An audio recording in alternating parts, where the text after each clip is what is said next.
In the moment last night when they lose the game, did you feel like that was the final game that LeBron James has played in a Lakers uniform? No, I didn't. I think he stays. I think he likes it in LA. I think he trusts the organization. I think he's going to put pressure on them to make changes. That's for sure, especially when they've got future draft picks to trade. But I didn't get the sense that it was done. We didn't even get the comments that we got last year from LeBron, where it sounded like he was seriously considering retiring that off season. I think he is going to play at least a couple more years. And I don't think we've seen the last of him in purple and gold at this point. What's the plan? Because I agree with you. I think LeBron is going to be back next season.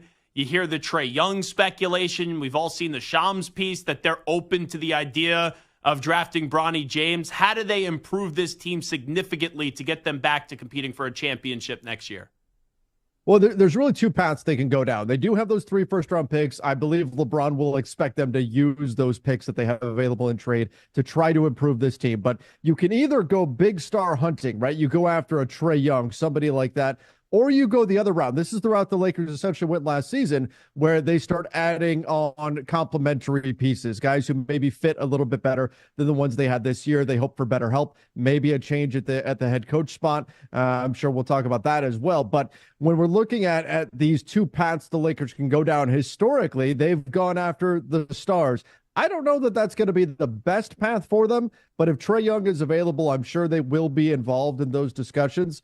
But that's essentially what they're going to have sitting in front of them. Do you want to build completely around LeBron and AD, or do you want to go after that third star, even though we saw it really not work out when they went and got Russell Westbrook? Maybe they believe a Trae Young or somebody like that could work this time.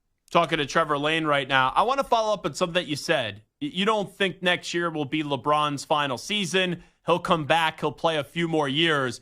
I led the show today, and this is just my opinion. I think he comes back.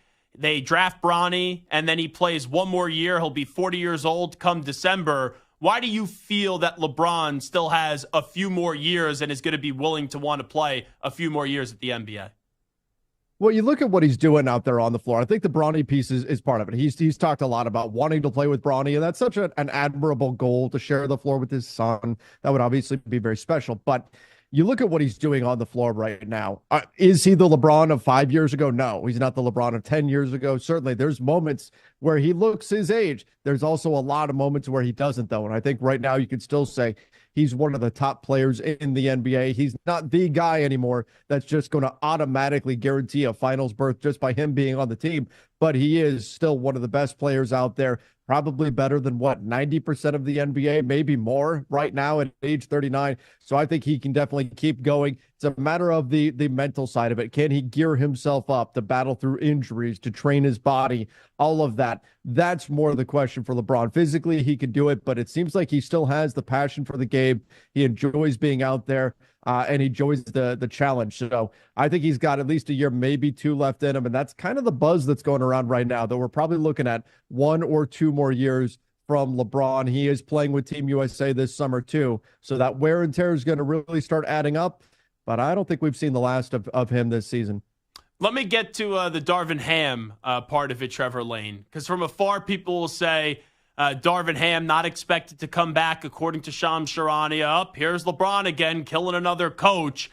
How do you evaluate the early tenure so far of Darvin Ham, and where are you at with the head coach of the Lakers? You know, I think that Darvin, I think he's a good guy. I think he's a likable guy. I don't think he's the right coach for this team. I think moving on from him makes a lot of sense. And look, there's a lot of stuff that has come out about certain moments where the players felt like they had to win the game in spite of their coach, where they had to come up with X's and O's plans and schemes and things like that. We could talk about rotation. We could talk about substitution patterns, all kinds of different things, playing favorites with guys he's coached before, all kinds of stuff that's out there. But the bottom line to me with Darvin Ham is he came in with the idea that he was going to be the coach that everybody was going to want to run through a brick wall for, that the players were just going to want to give everything they had for him every single night.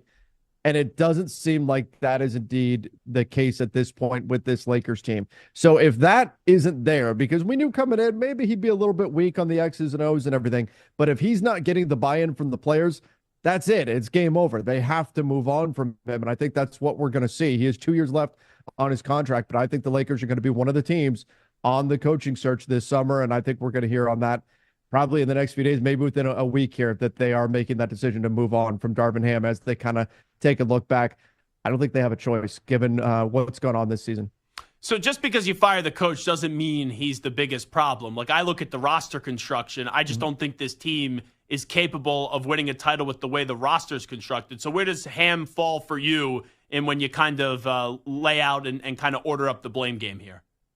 Sure, yeah, I think he's part of it, in that one of the things this team was supposed to be able to build on was continuity and bringing back the same lineups and rotations from last season, and then he largely went away from those. Not all his fault, because injuries have been a factor, but I think he certainly deserves a large piece of that blame pie. But again, it's not everything. They've dealt with injuries. They had a rough schedule this season. On top of that, you talk about the roster construction. Did your lack of a true backup big to Anthony Davis come back to haunt you? Yes, I think it definitely did in this series against the Denver Nuggets. Your backcourt, having two guys who are offense-first players and not having a defensive backcourt mate for either Austin Reeves or D'Angelo Russell, that's a challenge. Not having enough two-way players in general, having a lot of guys that are all offense, all defense, and not much in between. The roster construction is an issue. They've had a lot of problems. We talked about the draft pick from last year, too, that not panning out yet with Jalen Hood-Schifino. It's been a lot of things that have come together to create what's been a disappointing season for a Lakers team that had very high aspirations coming in. If LeBron does leave, like if he says, I'm going to opt out, I'm going to leave the Lakers, who are some teams that you maybe monitor here, Trevor Lane? Well, definitely keeping an eye on the Philadelphia 76ers. They are ready-made. They're set. They've got all the cap room. They've been hoarding that cap space forever.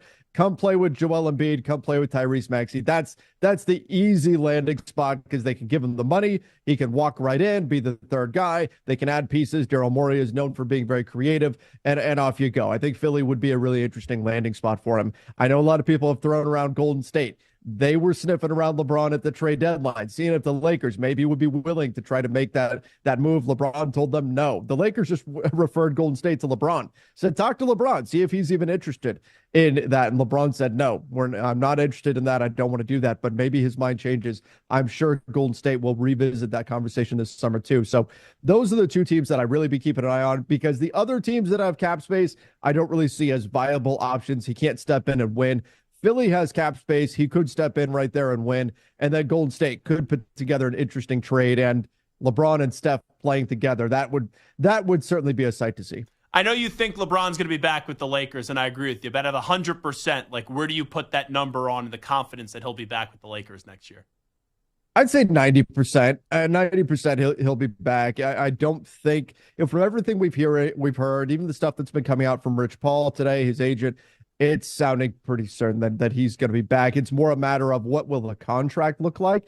And from everything we've heard from the Lakers side too, they're going to give him whatever he wants. What LeBron says, I want a 2-year deal. Here you go. A 3-year deal. There it is. You want max money. You want a player option. You want us to draft Bronny? No problem. Sounds like the Lakers are willing to do whatever it takes to bring him back. I understand their mindset there.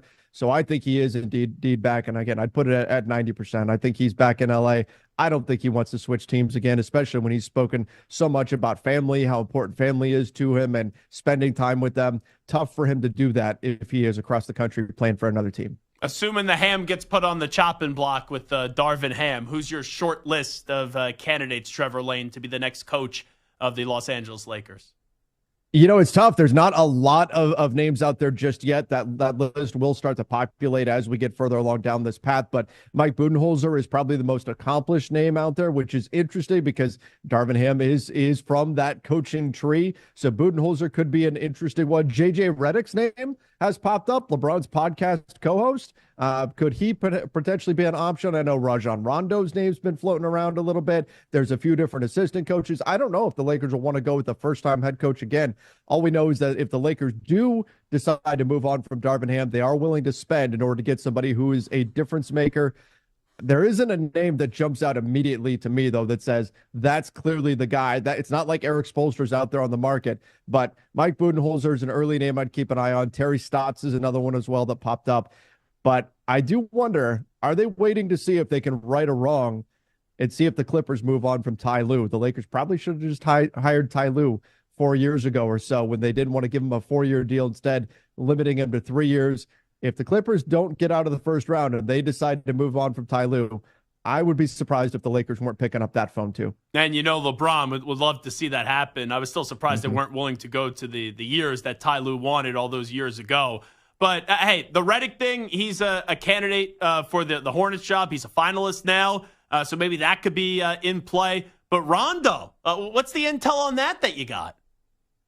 It's just a name that I've heard around with some buzz. I think most likely what would happen is he would get brought in more as like an assistant coach, something like that, somebody that could learn the ropes. But, you look at the 2020 title team and you listen to anything the guys were saying from back then, essentially the offense, Frank Vogel's a great defensive coach, right? And the Lakers just said, you handle the defense. The offense, it was Rondo, it was LeBron, it was Anthony Davis. They ran that Lakers offense. Rajon Rondo, known around the NBA as one of the brightest basketball minds we've ever seen. He's going to be a coach at some point. I think it would make more sense to bring him in as an assistant coaching option, but I was hearing this earlier in the year that maybe he was somebody that they would consider taking a look at. We'll see if it actually winds up happening. Again, I think it would be more wise to bring him in as maybe an assistant first and let him grow into that coaching role. But the guy knows basketball in a way that a lot of people do not. And I think if he wants to get involved and he's got everything else set up for himself, he's going to be on a short list of guys to look at. Last thing I'll ask you, Trevor Lane, the host of Lakers Nation, always does a great job jumping on board with us. It is the Zach Gelb Show on the Infinity Sports Network. Let's say that was LeBron's last game with the Lakers. What is the LeBron legacy in LA? Well, obviously the title in 2020, setting the scoring record, that certainly sets the legacy. And we can't forget, the Lakers were in a very tough spot before LeBron came. They were trying to rebuild. Rebuilding is not familiar territory for them.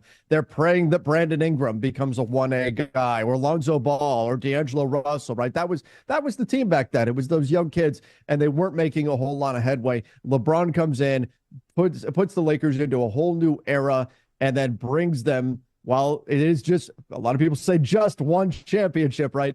But obviously put the Lakers back on the map during his tenure there. Did it go as well as we would have hoped? I know a lot of people were hoping for multiple championships between him and Anthony Davis coming into town, but still getting the one title, putting the Lakers back into relevancy after they were stuck in the dark ages for a bit there. You got to give them a lot of credit for that. So it didn't go as well, certainly, as we would have hoped, but I certainly don't think it could be considered a failure either when he got that championship and he meant what he's meant to this franchise. So if that's it, I still think LeBron's jersey is going to be hanging in the rafters when he does decide to call it quits.